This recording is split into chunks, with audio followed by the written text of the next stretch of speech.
құттықтаймын. Бүгін қыздарымыз осылай абыроймен ұзатылып жатыр екен. Соны маған сеніп тапсырған Аружанның анасы үлкен алғысымды білдіргім келеді. Аружан барған жерде бағының ашылсын, ата сүйер азаматымен бақытты болу. Бұйырса ауылға жиендермен жиі күтеміз. Енді оған дейін әлі тойлар шығар. Бұйырса тойды жақсы аман есен өткізіп алыңыздар.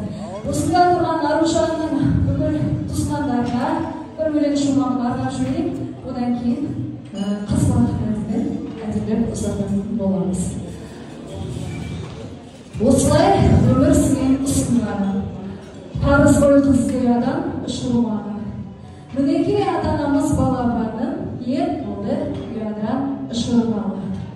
Біздерге ардақты еді сеніміңіз, бақытты болсын мәңгі еліңіз. Қыз өсірген алдана шын ардақты, әрқашан сауымызбен келмеңіз.